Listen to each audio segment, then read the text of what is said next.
Snow drifted across the Korean hills like ashes from a dying fire. On a cold April morning in 1951, a U.S. Army jeep pulled up to the headquarters of General Douglas MacArthur. A messenger stepped out, saluted, and handed him a letter from Washington. Inside, a single sentence changed history.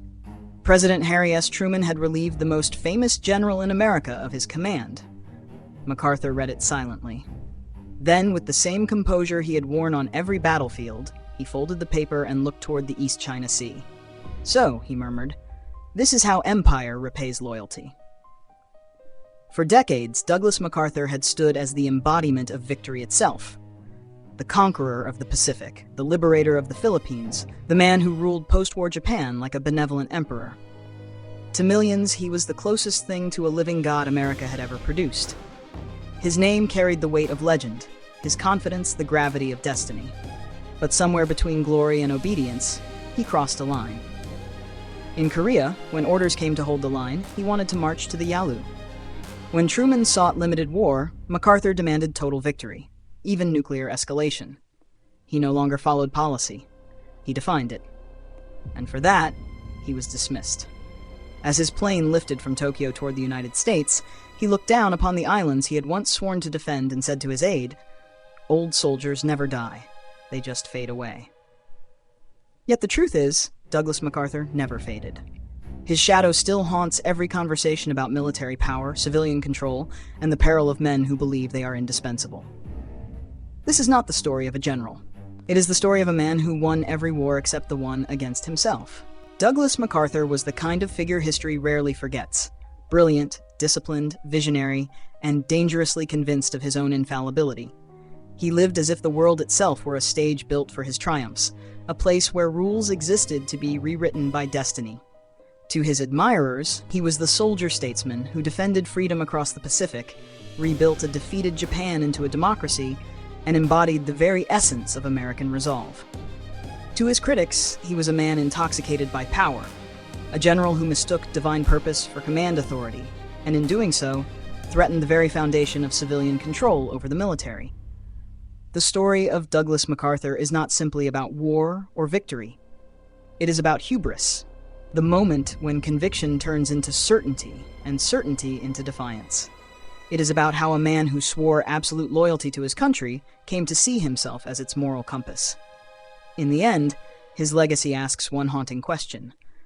What happens when a hero becomes too great for the system that created him? The answer lies not in the medals on his chest, but in the silence that followed his last salute. Douglas MacArthur was born on January 26, 1880, in Little Rock, Arkansas, into a family where the military was not a profession but a birthright. His father, Arthur MacArthur Jr., had been a Civil War hero, awarded the Medal of Honor at just 17. His mother, Mary Pinckney Hardy MacArthur, was fiercely ambitious for her son. From childhood, Douglas was taught that greatness was not optional. It was inherited. He grew up on remote frontier bases, among soldiers and bugles, where uniforms carried the smell of dust and pride. At West Point, he excelled beyond expectation, graduating first in his class in 1903. His brilliance was matched by arrogance, and even his peers whispered that MacArthur's true uniform was not khaki, but destiny itself. During World War I, as a young officer in France, he led the 42nd Rainbow Division, with flair and fearlessness, earning 7 Silver Stars. He believed courage was theater, that the sight of a commander standing tall under fire was worth more than 1,000 rifles. It worked. His troops adored him, and Washington took notice. Between wars, he served as superintendent of West Point, reforming its curriculum, then rose to Army Chief of Staff under President Herbert Hoover during the Great Depression. But his strict sense of order sometimes collided with democratic reality. When impoverished World War I veterans, the Bonus Army, marched on Washington in 1932, demanding early payment of their bonuses, MacArthur personally led troops to disperse them, burning their camps. The images shocked the nation. It was an omen of the man he would become, decisive, unapologetic, convinced that discipline outweighed sentiment. In 1935, he was sent to the Philippines to help organize their defense forces. There, surrounded by palm trees and adoration, he began crafting a personal myth, the noble defender of Asia. When World War II reached the Pacific, Japan's invasion forced him to flee. But his last words from Corregidor echoed around the world. "I shall return." And he did. 3 years later, MacArthur waded ashore at Leyte, fulfilling his promise and sealing his legend. But legends, once born, no longer belong to reality. They demand perfection. And MacArthur, believing himself chosen, would never again accept limits set by any mortal authority. By 1945, Douglas MacArthur was not merely a general. He was an institution. His return to the Philippines had transformed him from soldier to symbol. Newspapers called him the Caesar of the Pacific. His photographs, pipe in mouth, cap tilted, sunglasses fixed, became icons of victory itself. When Japan surrendered aboard the USS Missouri, MacArthur stood tall on the deck, reading his speech with the authority of a man who seemed to embody the nation's triumph. "We have had our last chance," he declared. "If we do not now devise some greater system, Armageddon will be at our door." He was no longer talking only about Japan. He was speaking about civilization. After the war, President Truman appointed him Supreme Commander for the Allied Powers, SCAP, effectively placing the entire Japanese nation under his rule. From a Tokyo office overlooking the ruins of the Imperial Palace, MacArthur governed 80 million people. He rewrote Japan's constitution, dismantled its military, restructured its economy, and oversaw the establishment of democratic institutions. To many Japanese citizens, he was both conqueror and liberator, the blue-eyed shogun. To Americans, he was proof that one man's will could rebuild a fallen empire. But power has a gravitational pull, and soon MacArthur's authority began to orbit itself. He refused most oversight from Washington, insisting he understood Asia better than any politician in the capital. His staff became fiercely loyal, almost devotional. His headquarters, GHQ Tokyo, operated as a miniature government with MacArthur at its center. He surrounded himself with intellectuals, generals, and advisors who reinforced his worldview, that democracy could be engineered through discipline, and that America's destiny lay in shaping the East. His belief in divine mission hardened. "God has guided me," he told reporters, "as surely as he guided Moses." Meanwhile, in Washington, Truman's administration grew wary.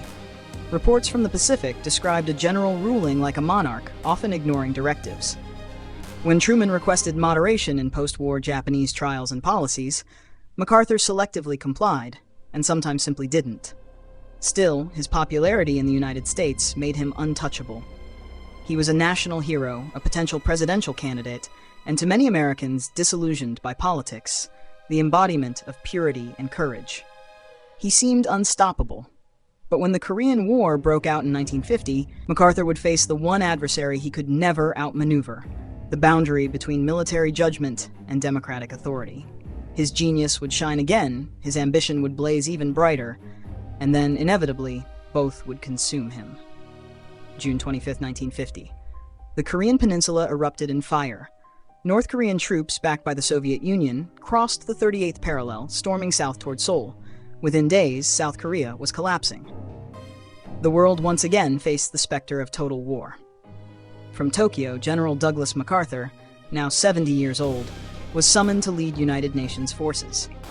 For Truman, appointing him was both obvious and dangerous. MacArthur was the most capable commander alive, but also the least controllable. Within weeks, the general proved his brilliance. While the world expected a desperate defense, MacArthur devised one of the most daring maneuvers in modern warfare: the Incheon landing. On September 15, 1950, as typhoon winds battered the Korean coast, he executed a massive amphibious assault behind enemy lines. The gamble worked. Seoul was recaptured in days, and the North Korean army disintegrated. America erupted in celebration.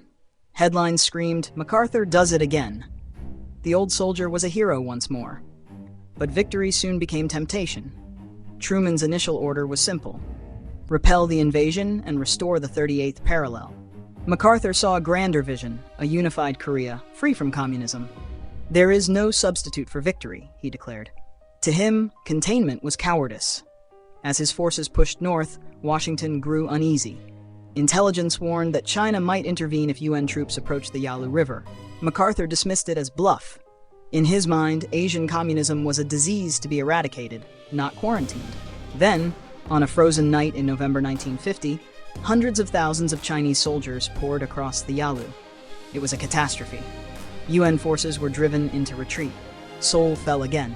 The dream of total victory turned into the nightmare of endless war. In the chaos, MacArthur's frustration hardened into defiance. He sent cables to Congress and the press criticizing Truman's half measures. In March 1951, he wrote a public letter to House Minority Leader Joseph Martin, openly challenging the president's authority. There is no substitute for victory. It was an act of insubordination heard around the world. For Truman, it was the breaking point. He could tolerate arrogance, not insurrection. On April 11, 1951, the president relieved MacArthur of his command. "I fired him," Truman said, "because he wouldn't respect the authority of the president." The backlash was volcanic. MacArthur returned home to a hero's welcome. Parades filled the streets, millions greeted him as the wronged patriot. When he addressed Congress, the chamber stood for 30 minutes in thunderous applause. His final words became immortal. "Old soldiers never die, they just fade away." But behind the applause, America had crossed its own line. The nation had witnessed a constitutional crisis disguised as a farewell. For the first time, a general's popularity had nearly eclipsed the president's power. MacArthur believed he was dismissed for speaking truth. Truman believed he had saved democracy from military rule. Both men were right, and both would pay a price. For the general, it was exile from relevance. For the president, it was a storm of political fury that nearly destroyed his career. The Korean War raged on. No victory, no peace, just stalemate. The perfect metaphor for what MacArthur had become. A man too great to follow orders and too proud to admit that even greatness must obey something higher than itself. MacArthur's dismissal was not just the end of a career. It was a reckoning between two competing visions of power in the American Republic. One saw leadership as destiny, the other as duty bound by law. From a military standpoint, Truman's decision was sound. By early 1951, the Korean front had stabilized, but the Chinese counteroffensive had turned the war into a quagmire. The president and the Joint Chiefs sought to negotiate a limited peace, to contain communism without igniting World War III. MacArthur, however, envisioned total victory. He proposed airstrikes on Chinese bases, a naval blockade, even the potential use of atomic bombs. To him, anything less was appeasement. The logic of his argument was seductive. End the war swiftly, destroy the enemy decisively, and protect democracy by force. But Truman understood the deeper danger, that MacArthur's strategy risked triggering a direct confrontation with China and the Soviet Union, both nuclear-capable powers. The result could have been millions dead and another global conflict. By defying the chain of command, MacArthur inadvertently forced the nation to confront a question that haunts every democracy at war. Who commands whom? The general or the elected leader? The Constitution was unambiguous. The president is commander-in-chief. Yet public opinion was not. Polls showed nearly 70% of Americans sided with MacArthur. Truman was burned in effigy. His approval rating sank to 22%, the lowest of any sitting president at the time. But time would vindicate him. In 1952, the Senate's special hearings on MacArthur's removal revealed the full extent of his defiance. He had sent unauthorized communications to Congress, publicly contradicted presidential policy, and disregarded directives from the Joint Chiefs. The hearings concluded that while his patriotism was unquestionable, his understanding of civilian control was dangerously flawed. Strategically, the firing restored a critical precedent: civilian supremacy over the military. It reaffirmed that generals, however brilliant, serve policy. They do not make it. Without that line, America risked becoming the very empire it had fought to defeat. Globally, the consequences were profound. The Korean War remained a stalemate, but the United States avoided a nuclear confrontation and preserved the fragile balance of power in Asia. Truman's caution, derided at the time, became the model for later presidents navigating Cold War crises, measured restraint over reckless bravado. For MacArthur, exile was both punishment and prophecy. He warned Congress that America had entered an age of weakness through compromise. Yet history would show that his uncompromising vision might have led not to strength, but to annihilation. In the end, Truman's unpopular decision preserved the very principle that makes democracy resilient, that even its greatest heroes must answer to something greater than themselves, the will of the people, expressed through law. Douglas MacArthur's brilliance was never in doubt. His judgment, however, was another matter. Throughout his long career, the line between courage and ego often blurred, and sometimes vanished completely. Years before Korea, his reputation for independence had already drawn fire. In 1932, during the depths of the Great Depression, he commanded troops that violently dispersed the Bonus Army, thousands of destitute World War I veterans who had marched on Washington, demanding early payment of their service bonuses. The sight of soldiers advancing against their own brothers in arms, with bayonets fixed and tear gas rolling through the streets, horrified the nation. MacArthur defended his actions as discipline. Critics called it betrayal. His years in the Philippines were equally divided between triumph and controversy. When Japan invaded in 1941, MacArthur's failure to anticipate the assault on Clark Field allowed the enemy to cripple American air power within hours. He was forced to retreat to Corregidor. Yet his dramatic promise, "I shall return," transformed defeat into prophecy. It was the beginning of the MacArthur myth, failure repackaged as destiny. After World War II, during his occupation of Japan, he ruled with an authority few generals had ever possessed. While his reforms modernized the nation, critics accused him of authoritarian paternalism, a benevolent dictator in all but name. His relationship with Emperor Hirohito, respectful yet controlling, was hailed by some as diplomacy and condemned by others as theater. In the Korean War, his defiance of presidential policy became the final scandal, but not the last. The Senate hearings of 1951 exposed secret communications, political ambitions, and moments of manipulation that contradicted his public image of moral clarity.